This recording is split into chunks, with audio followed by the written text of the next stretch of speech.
tamu Anda, Bapak pengen puasa atau tidak? Kalau puasa saya bangunin sahur, kalau tidak saya buatin sarapan. Harus begitu.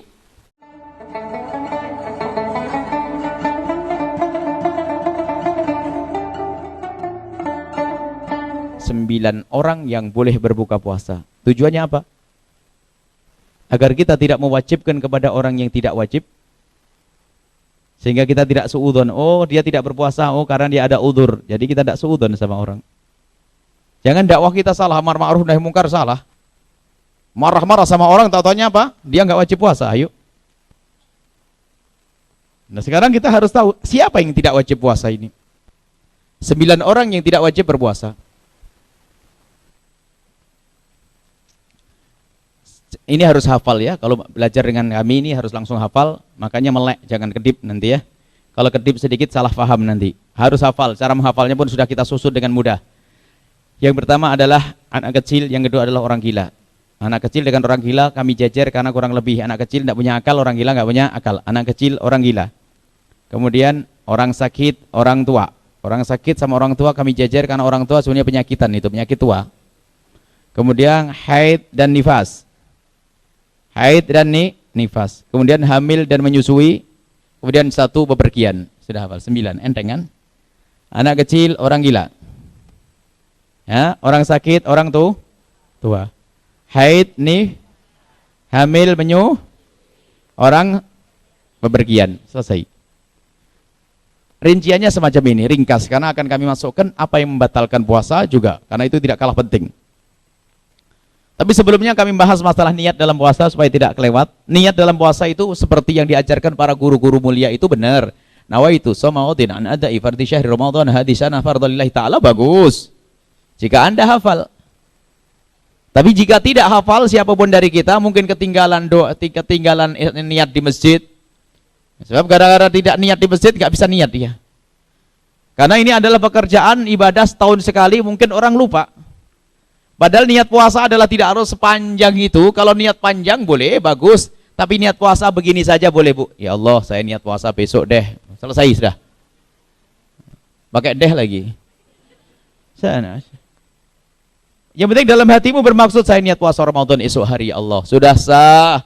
Saya niat puasa Ramadan esok hari. Yang membayar qadha punya utang puasa pun demikian. Ibu-ibu bayar puasa punya utang. Kalau beripet, tidak usah nunggu ustadznya di SMS, di WA, nggak jawab-jawab, besok mau puasa nih, niatnya puasa kodok nih gimana ustadz? Nggak dibalas-balas, nunggu balasan repot. Niatnya, ya Allah saya bayar utang besok, ya Allah, sudah ngerti. Ayo, siapa ustadz yang mengatakan tidak sah yang demikian ini? Ya ada. Mau niat aslinya di dalam hati kok intinya. Melintaskan niat saya ingin puasa, membayar utang Ramadan esok hari. Saya ngutang puasa Ramadan, bayar utang puasa Ramadan, ya Allah besok hari. Puasa Ramadan pun demikian, ya Allah saya puasa Ramadan esok hari, selesai. Itu bagi orang yang tidak hafal niat yang panjang, itu sudah sah. Adapun niat panjang itu sunnah lengkap. Shaumaudin lillahi ta'ala, itu semuanya adalah sunnah, selesai. Baik, orang yang tidak wajib berbuka puasa, ia tidak wajib berpuasa, yang pertama adalah anak kecil, ini syarahnya agak panjang. Anak kecil, anak yang belum balik. Dia tidak wajib puasa. Anak yang sudah balik, anak sudah dewasa, ditandai dengan, kalau anak laki-laki ditandai keluar mani di umur 9 tahun. Keluar mani umur 9 tahun. Ya. Jika 9 tahun tidak keluar mani, sampai ditunggu sampai usia 15 tahun. Jadi untuk laki-laki tandanya 2. Umur 9 tahun, keluar mani. Kemudian ditunggu 10 tahun, belum keluar mani, belum balik. 11, 12, 13 belum balik. Baru umur 15 tahun genap hijriah hitungannya, maka dia disebut sebagai orang anak balik. Kalau sudah balik, baru punya kewajiban puasa. Bagi seorang anak wanita sama dengan itu semua, cuma ketambahan. Di samping keluar mani usia 9 tahun, keluar darah haid usia 9 tahun.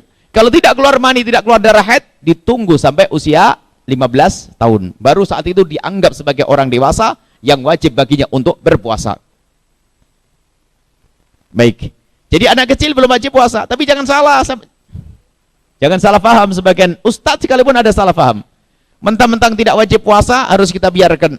Oh enggak, haram, ada perintah. Al-Qur'an, Nabi Muhammad memerintahkan, muru awlatakum bisolati inda sab'in.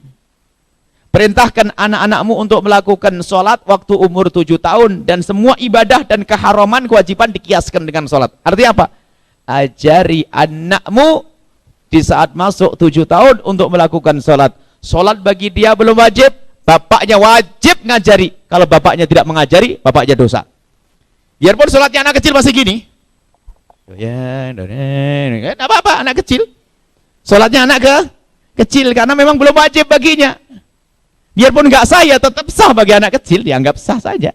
Masa anak kecil nggak sah, ulangi lagi, sampai mati nggak bisa nanti tambahan. Oh namanya anak kecil. Cuman orang tua wajib melatih untuk membiasakan nanti di saat anaknya sudah balik, sudah biasa dengan sholat. Bukan saja urusan sholat, kewajiban-kewajiban yang lainnya, termasuk melaksanakan puasa. Biarpun anak kecil kita umur 7 tahun belum wajib puasa, tapi kita wajib mengajari anak kita untuk berpuasa. Wajib mengajari anak kita untuk berpuasa. Bagaimana caranya? Ya ada istilah puasa beduk. Ada kan puasa beduk? Puasa jam 11 boleh. Untuk mengajari anak-anak kita untuk bisa puasa. Dan ibu kalau ngajari anaknya yang serius itu, jangan dianggap guyonan itu. Jadi karena dia mau belajar, dedek sahur ya sama mama, ya sama ibu, ya sahur, kasih makan yang enak, susu dan sebagainya. Pagi nggak boleh itu, nggak boleh makan. Sampai kapan? Janjinya jam 10. Jam 10. Itu setengah jam bagi mereka berarti, lamanya mama 1 jam lagi ya, muter lagi 1 jam. Jam 10 disiapin buka. Nanti sahur puasa lagi ya sampai maghrib. Hari pertama jam 10, hari kedua jam 11, hari ketiga jam 12. Bisa itu perlahan demi perlahan. Jadi puasa beduk bagi anak kecil adalah ada untuk mendidik. Tapi bagi bapak-bapak nggak ada loh ya. Nggak ada. Dikasih beduk nanti. Jadi anak kecil itu mendidik. Sampai kapan? Sampai di saat mereka balik sudah terbiasa dengan puasa. Bukan saja urusan puasa saja, segala keharaman harus kita biasakan anak kita untuk menjauhinya. Termasuk melaksanakan kewajiban yang lainnya, mohon maaf, menutup aurat. Jadi yang jangan anggap sepele ini, adik-adik kecil solehah ini, umur kecil sudah dilatih untuk menutup aurat. Biarpun kadang-kadang kepanasan dibuka, namanya anak kecil belum wajib. Makanya ini anak kecil dilatih mulai kecil. Mulai 7 tahun sudah mulai dilatih sampai di saat mereka sudah balik, sudah siap dengan kerudungnya. Jangan seperti sebagian orang dibiarkan anaknya giliran sudah balik, suruh pakai kerudung, ya gulet, berantem sama ibunya. Tidak pernah dididik dari kecil. Dididik mulai dari kecil, dibiasakan untuk menutup aurat. Dan bagi orang tuanya pahala. Dan kalau orang tuanya membiarkan dosa. Anak kecil. Dilatih. Dari sini adalah tujuannya untuk ke sana. Di saat anak sudah balik, mereka sudah siap untuk melaksanakan kewajiban. Jadi untuk anak kecil, kalau anak kecil kadang dibuka, kadang ini masih wajar. Yang jadi masalah adalah ibu-ibu. Kadang-kadang ada sebagian ibu-ibu kalau pengajian kerudungan, tapi kalau sudah di rumah jadi anak kecil. Nggak boleh bu ya. Insya Allah ini solehah semua, nggak ada yang jadi anak kecil. Masa sampai di rumah jadi anak kecil lagi ini. Anak kecil umur 7 tahun bu, itu yang boleh buka, buka, tutup. Dan kalau sudah ibu-ibu nggak boleh. Kalau dilihat laum laki-laki hukumnya haram. Dan ketahuilah ini adalah kewajiban. Jadi kalau ibu menutup aurat semacam ini, itu lebih bagus pahalanya daripada sholat semalam suntuk. Sebab sholat semalam suntuk adalah sunnah. Ibu menutup aurat hukumnya wajib. Kalau kepada suami yang enggak adalah bu, kepada suami enggak ada aurat. Ibu buka semuanya di depan suami tidak ada masalah. Suami, ada orang salah paham nanti. Kalau di depan anak boleh kelihatan kepala, dengan paman boleh kelihatan rambut dan sebagainya. Cuman dengan orang lain hendaknya ditutup, jangan menjadi anak-anak. Sebab ada sebagian ibu-ibu pengajian di daerah sana, kalau di sini mas solehah semua, enggak, ini benar. Yang di tempat lain itu karenanya apa? Waktu pengajian jadi ibu-ibu, kalau pulang jadi anak-anak. Musibah ini. Yakini bahasanya itu adalah kewajiban. Baik, selesai dia. Jadi termasuk kewajiban-kewajiban, larangan-larangan harus dijauhi. Biarpun bagi mereka belum haram, tidak bisa disifati haram. Hanya orang sakit saja yang berkata, anak-anakku, kamu umur 7 tahun, 8 tahun belum balik ya. Berarti kamu belum dosa nak, tolong nak curiin buat abah sebanyak-banyak, nyuri yang banyak-banyak. Atau mabuklah sepuas-puasmu sebelum kamu balik. Atau zinalah sepuas-puasmu sebelum kamu balik. Nah, ada itu semuanya. Kalau biarkan anaknya mencuri, berzina, dosa orang tuanya. Biarpun bagi sang anak tidak ada anak tidak ada dosa. Karena akalnya belum ada saat itu. Apa belum balik? Sudah. Itu adalah syariat. Selesai. Anak kecil tidak wajib puasa, tapi bagi orang tua wajib ngajari puasa. Selesai. Jadi anak kecil tidak wajib puasa. Yang kedua adalah orang gila. Orang gila tidak wajib puasa. Sudah tidak wajib, nggak dosa lagi. Enak. Kalau mati orang ada. Kalau ada orang gila dari kecil sampai tua, kok gila? Itu kalau mati masuk surga. Enak ya. Nah, baik. Kalau ada, mungkin ada di antara ibu-ibu, bapak-bapak pengen saya itu malas sholat, malas puasa. Gimana agar saya tidak sholat, tidak puasa, dan tidak dosa? Oh, gampang. Daftar gila saja, cepat sana. Jadi, baik, orang gila tidak punya dosa. Subhanallah. Di hadapan manusia hina ya. Tapi dia adalah tidak pernah hina di hadapan Allah. Kelihatannya di hadapan manusia hina. Dia tidak punya dosa, dia orang gila. Selesai. Kemudian orang sakit. Orang sakit sama orang tua. Orang sakit, sakit seperti apa itu? Sakit yang memberatkan baginya untuk puasa. Menurut siapa? Menurut dokter Muslim yang bisa dipercaya, sama menurut pengalaman dirinya sendiri. Kalau misalnya ada dokter berkata, Pak, mohon maaf Pak ya, di bulan Ramadan ini sementara jangan puasa dulu, karena ada hubungannya dengan kesehatan Bapak. Kalau sudah omongan dokter, harus dokter yang Muslim ya, yang benar, yang bisa dipercaya, maka kita wajib patuh omongan seorang dokter. Maka orang sakit yang memberatkan ini, yang penyakit yang memberatkan untuk puasa, diperkenankan berbuka puasa. Ini menurut kata dokter. Yang kedua menurut pengalaman dirimu sendiri. Biarpun tidak ke dokter, tapi dia pengalaman. Kalau puasa itu di siang hari jam 12 sudah buyang-buyang, wah nggak bisa bangun tidur, pusing kepala, boleh berbuka. Sesuai dengan pengalaman. Omongan selain dari dua orang ini nggak pernah dianggap. Omongan orang lain, kamu buka saja, oh enggak, saya kuat kok. Jadi omongan dokter sama pengalaman dirinya sendiri. Orang sakit. Kemudian ada lagi orang tua. Orang tua, mohon maaf para ibu-ibu yang solehah atau bapak-bapak yang soleh, kadang-kadang semangat ibadahnya tinggi sampai mbahnya sudah sepuh dipaksa untuk puasa. Itu namanya kurang ajar, mempercepat nanti namanya. Nggak boleh begitu tuh. Biarpun ajal sudah ada, tapi kita harus disayang-sayang itu. Kalau orang sepuh, orang sudah tua, dan kalau kita melihat beliau kalau berpuasa itu berat, sampaikan kepada beliau, Mbah, nggak usah puasa, diganti zikir saja. Nanti diganti dengan satu fidyah. Fidyah satu mud 6,7 on setiap hari ya puasa yang ditinggalkan. Jadi Mbah nggak usah puasa. Dan perlu dikasih tahu, jangan disembunyikan ilmu ini dari mereka. Sebab mohon maaf, orang-orang sepuh kadang-kadang merasa sudah sepuh, sudah tua, takut ajalnya tiba dalam keadaan dia bermaksiat. Karena orang takut kepada Allah, kadang maksa untuk puasa. Karena dia merasa sudah tua, mau mati. Saya tidak ingin mati masuk neraka. Sehingga kadang dia memaksakan ibadah puasa.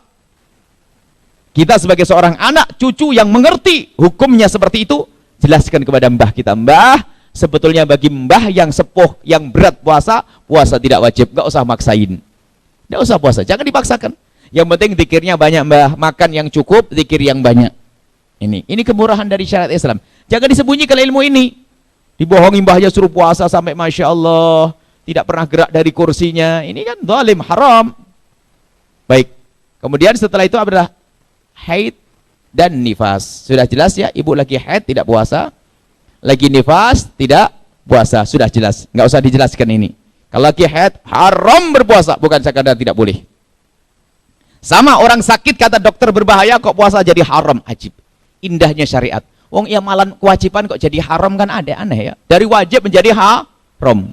Anda kalau berpuasa malah sakit menjadi parah, maka haram berpuasa. Loh, ini kan kewajiban. Iya sudahlah, jangan ngarang syariat.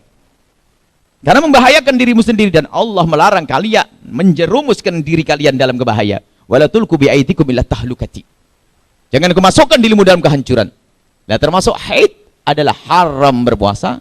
Nifas haram berpuasa. Kemudian 7-8 adalah hamil dan menyusui. Hamil berapa bulan pun hamilnya. Kalau ada orang hamil setahun setengah, tetap dia boleh berbuka puasa. Menyusui, cuman kalau menyusui ada batasnya, Bu. Menyusui bayi 2 tahun, jangan menyusui bayi 14 tahun, 15 tahun. Ini kacau nanti. Alasan nanti, aduh bayi saya nih, saya nyusui bayi ya. Bayinya berapa, Bu? 16 tahun. Nggak ada. Bayi 2 tahun paling lama. Baik, Subhanallah, ini kemurahan dari syariat Islam, Ibu. Kemurahan dari syariat Islam. Cuman kalau ada seorang ibu memaksa untuk puasa, boleh. Asalkan tidak membahayakan sang bayi, tidak membahayakan sang ibu. Ini boleh memaksa, tapi jangan membahayakan. Tapi kemudahan dari syariat Islam.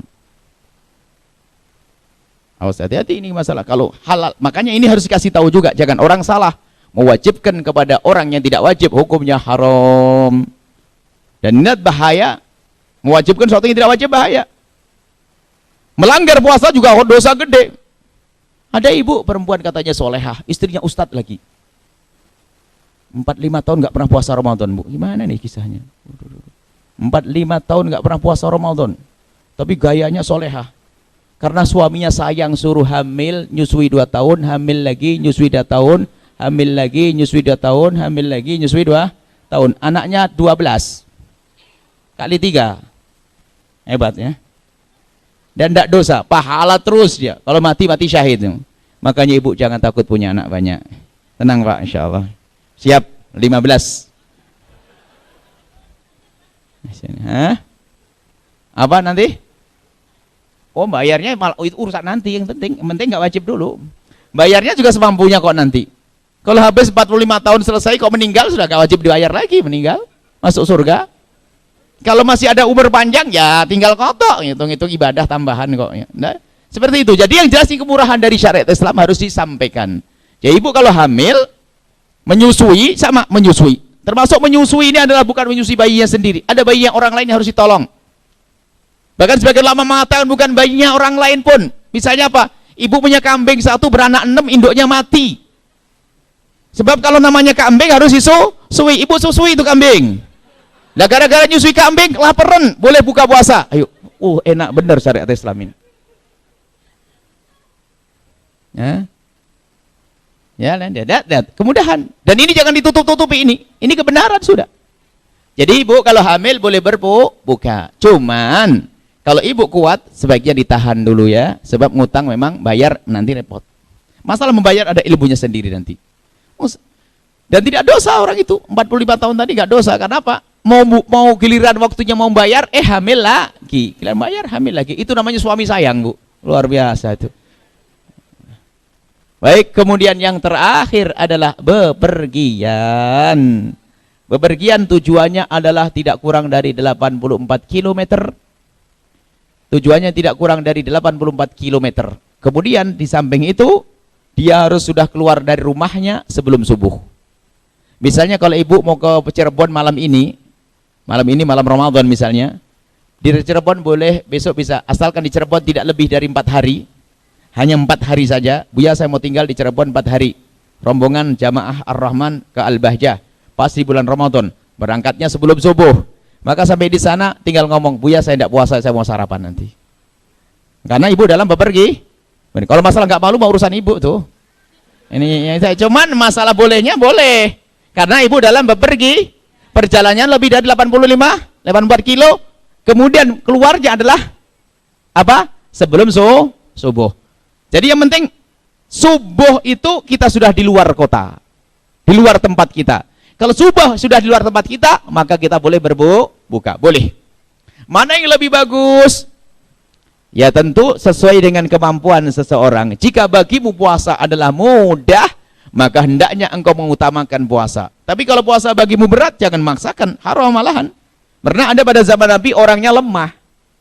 Orangnya itu lemah. Jadi kalau puasa itu memaksakan diri dalam bepergian puasa, jadi sering pingsan, ngerepoti yang lainnya. Digerumuni orang.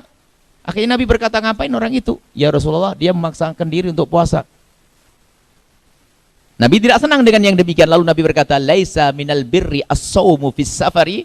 Dalam bahasa Himyariyah yang alif lam diganti alif mim, laisa minim birim saumu fim safari. Tidak ada baiknya bagi orang yang berat berpuasa di perjalanan, memaksakan diri berpuasa. Jadi disesuaikan dengan keadaanmu masing-masing. Kalau ke Cirebon saja keberatan, ya terlaluan deh. Dan tidak malulah sama Buya minta sarapan bagi. Cuman ya kalau minta bakal saya kasih, insya Allah, lihat aja.